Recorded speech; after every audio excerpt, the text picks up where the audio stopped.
Now available in paperback and Kindle, All About Marilyn. Learn all about the struggles of a faded former teen sitcom star in this absolutely fabulous 5-star screenplay. Get All About Marilyn in paperback and Kindle on Amazon.com today. Black actors must have no dignity whatsoever. And the reason why I say black actors must have no dignity whatsoever is because I heard that your Kevin Hart and your Damon Wayans are going to be starring in the latest live in front of a TV audience produced by Jimmy Kimmel, playing Arnold and Willis Jackson from Diff'rent Strokes. Now, Diff'rent Strokes was a show that came on when I was a kid back in the late 70s and early 80s, and many young black kids like myself, we were happy because we finally saw someone that looked like us on television. However, we didn't know that the show that was being produced was filled with a whole lot of racist undertones and overtones and had an extremely paternalistic theme where it presented a white man as the one who would be the one to civilize these poor black children. And as I got older, I realized how insulting this Diff'rent Strokes program was, and we went from being one of my favorite shows that I used to look forward to watching to becoming a show that I went out of my way to avoid. And as I got older, I realized that this show was absolutely insulting to black people because the whole premise was about this Mr. Drummond's maid winding up passing away, and then her putting it in her will that her two sons, Arnold and Willis Jackson, be adopted by Mr. Drummond. And that was insulting to me as I got older as a black man because this show basically was telling us that a black father was incapable of caring for his children and that a black man was incapable of providing for his children. Now, according to the producers of this show, only a rich white man could provide for the needs of two black children successfully, and he can only do this because he was a rich white man. And this whole show, over the course of time, always tried to present black men as some sort of incompetent or incapable of caring for children. And that was another thing that really irked me really about this show. So when I heard that your Jimmy Kimmel was going out here to try to pay homage to Norman Lear with this type of tribute show, I just got absolutely disgusted. And the reason why I got disgusted is because this show, on its foundations, was extremely paternalistic and racist. And then what he was doing to make it worse was he was going to infantilize two of the greatest black American comedy stars, Kevin Hart and your Damon Wayans. And I say that they're being infantilized is because your Kevin Hart and your Damon Wayans, who are grown men, are going to be playing Arnold and Willis Jackson. So basically, you are taking two grown men and putting them in the role of a child, and that is absolutely insulting when you really think about it. I mean, it's just insulting to take two grown adult men and have them playing the roles of children. And that's something that if you had to sit there and watch it, it should absolutely disturb you.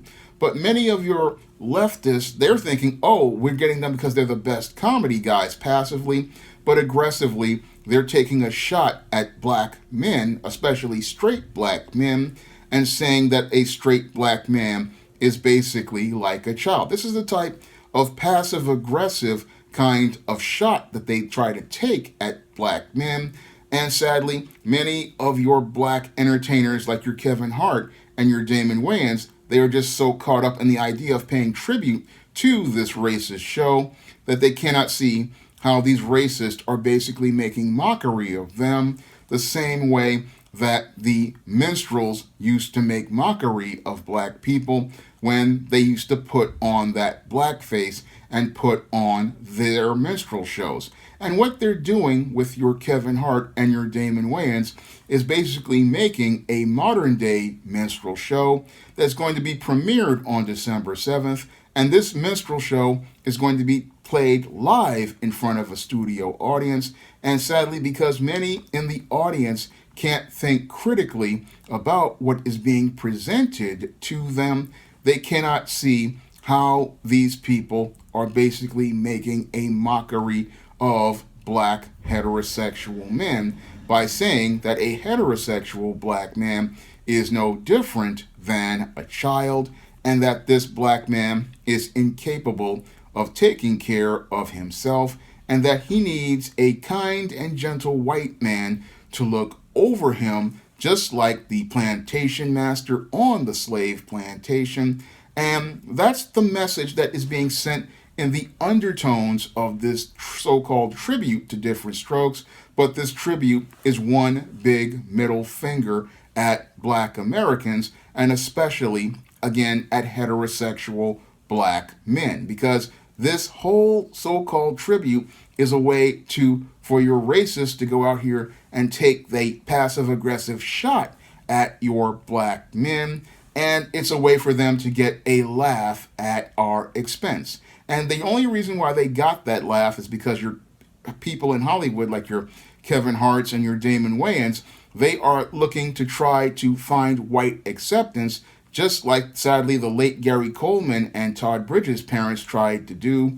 And what they did was put their children on a dark road where they were exploited and taken advantage of by the producers of these kind of shows, which were designed to promote so-called diversity passively, but aggressively allow these racists on the left in Hollywood to get their shot at black people and not laugh with us about a comical situation, but laugh at black people as they made mockery of black people in their modern repackaged minstrel shows, because Diff'rent Strokes, when you really think about it, was really basically a minstrel show making mockery of black people and making commentaries that black men were incapable of caring for their families, and that's why a black woman had to go out here and will a white man who was rich to take care of her children,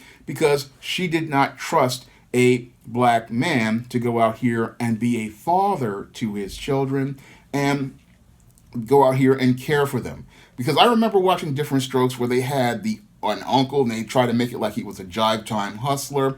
But I always said to myself, as I started to get older, I would say to myself, why couldn't there be a competent brother out here who would care for Arnold and Willis? I mean, you could still do Diff'rent Strokes and say, oh, he's coming from an upper middle class lifestyle, similar to what we had with the Fresh Prince, because there were lots of middle class black men out here in the 70s, and there were a lot of guys who were, again, they were professionals, and there were also guys who were out here working the factory jobs. So there were lots of middle class brothers out here who were holding it down, but the mainstream media didn't want to push the narratives regarding those black men who were holding it down, because that ran counter to the white supremacist platform that these media companies are. And your NBC, again, they didn't want to go out here and appeal to those black audiences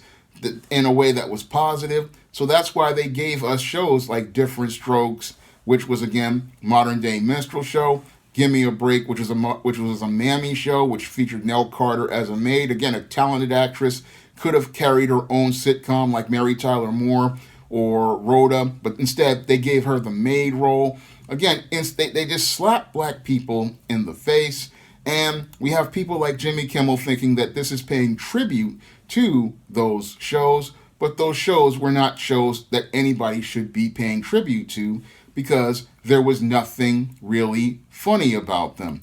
Now, as another part of this tribute, you're supposed to be doing the facts of life, and that's supposed to be featuring, I believe, Gabrielle Union as Tootie, But I never liked The Facts of Life as I got older either, because that show also had racist undertones with the tokenized Tootie, who was the black person in the background, who was basically just there because she was black and basically there to be a part of token diversity. But we never really got to see her character develop and grow as a character overall.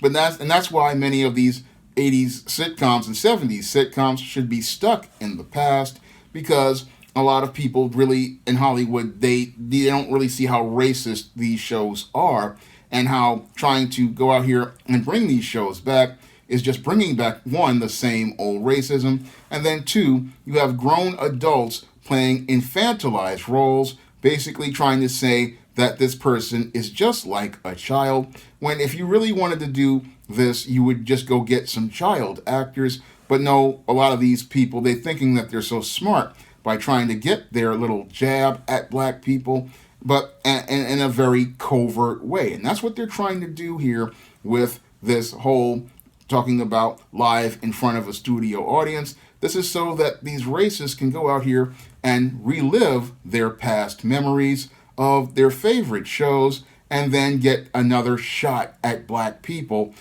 privately while they laugh at black people. This is why they really don't like people like Bill Cosby and the work that he's done, because Bill Cosby's Cosby Show, it wound up making it where these kind of shows wound up becoming obsolete. And your racists could not go out here and get that shot at black people. And that's why they did not like Mr. Cosby, because he gave us the balanced and humanized images of black people and allowed us to see that we could laugh with each other about a situation and not sit there and laugh at people and make mockery of them the way that people did on Diff'rent Strokes and the way that they do on Facts of Life. That's what they used to do in those kinds of shows, and that's why people like Jimmy Kimmel want to try to bring them back, because you're racist. They want to go out here on the left and get their laugh at black people, and this is how they're going to do it, by showing us infantilized Kevin Hart and Damon Wayans, and they'll say, oh, these are two of the best black comedians, so we want them to play Arnold and Willis Jackson. But in actuality, it's all about them trying to put the black man in a childlike role and disrespect the black man and get their laugh at the black man under the table, and then say, oh, we're just doing this as a tribute to Norman Lear, when it's just one big middle finger at black American heterosexual men, and a way to just go out here and sit there and just have their laugh behind the scenes. No different than the white racists who used to attend the minstrel show, and instead of them these days seeing the white man in blackface, no, they go out here and find some black performer who has no dignity and no self-respect to go out here and participate in this type of minstrel role.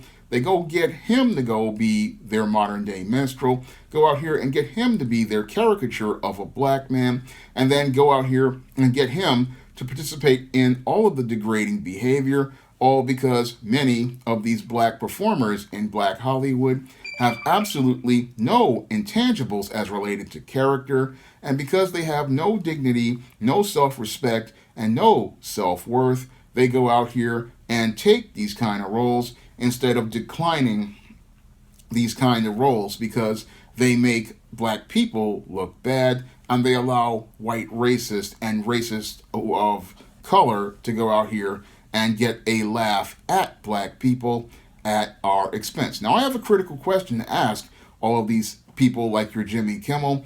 Why don't you take your money and finance an original concept like I produce, like an All About Marilyn or an All About Nikki? Why don't you go out here and finance an original type of comedy and try to elevate the black image? Why don't you go out here and try to create the next new comedy instead of trying to pay tribute to a Norman Lear?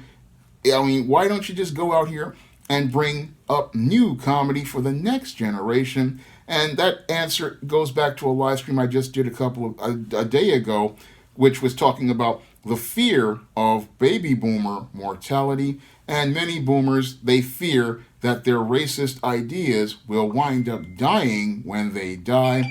So this is why they keep trying to bring back old material, because they want to keep pushing the same old racism, and they want to keep pushing the same material that they're familiar with, instead of letting new fresh talent come through, and new fresh talent giving you new stories and letting people learn how to laugh with each other, and learning how to go out here and see black people as human beings. That's what people want to do, but people keep bringing back the past and bringing back the worst kind of images, the worst kind of stories. And that's what's even sad about it is you've got Black Hollywood complicit with this whole thing. Again, this live in front of a studio audience that's coming on December 7th is one big middle finger at black people.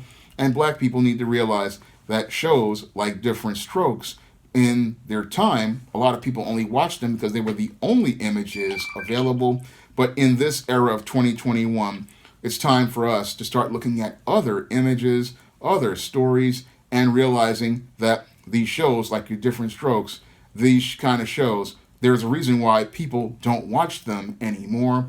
Because as you get older and you start to see the truth about the type of content, it's just not something that is funny to laugh at. It's not funny to watch as you minimize black men, black fathers, and black masculinity. And that's why I cannot stand to watch Diff'rent Strokes at 48, even though at 6 years old I thought it was the best show on television, because it was the only show that featured a black child around my age, which was really a grown man, because Gary Coleman was in his teens when he was playing that role. And again, goes back to my point, infantilizing black men and saying basically that they're children. And again, I look at this show, and again, I could think of a dozen other shows to pay tribute to. Why don't we pay tribute to Benson with the late Robert Guillaume? Why don't we pay tribute to The Cosby Show? I mean, if you really want to pay tribute to great black comedy, why don't we pay tribute to those shows? Or why don't we pay tribute to Living Single or Martin? I'd rather see those shows get a live studio audience, because those were truly great comedies. And those truly great comedies, as I see it, need an opportunity for another audience to take a look at and see what was truly great about them, because they showed us a positive image of black people, a humanized image of black people, and really showed us how we could be going out here making comedy everybody can enjoy. And that's what I would rather see than see Diff'rent Strokes brought back for another generation of racists to laugh at. Now, if you want to pick up my TV sitcom scripts all about Nikki's fabulous first season, you can find them on Amazon.com in paperback and Kindle format. And this absolutely fabulous African-American comedy is just like The Fresh Prince and Clueless together. And it's one that people have laughed at all over the world. And I also have a screenplay all about Marilyn, which is available as well, which deals with the struggles of black actresses in Hollywood. And that's in paperback and Kindle as well. And if you want to pick up some of my other great African-American fantasy fiction, like the Isis series, the E-Steam series, the John Haynes series, and the books of the Spencerella trilogy, you can find those books on Amazon.com in paperback and Kindle format. Smashware's the iBookstore and Google Play. And if you want to see me make more videos like this, you can donate to my Patreon, my PayPal, and my Cash App by clicking the links in the description box. That's all I have to say for this video. You can comment, rate, and subscribe. Now available in paperback and Kindle Unlimited, John Haynes, the man with nothing to lose. The man who rules the world runs into the irresistible force of a man with nothing to lose in this action-packed, all-new John Haynes series adventure. Get the regular and variant editions of John Haynes, the man with nothing to lose on Amazon.com.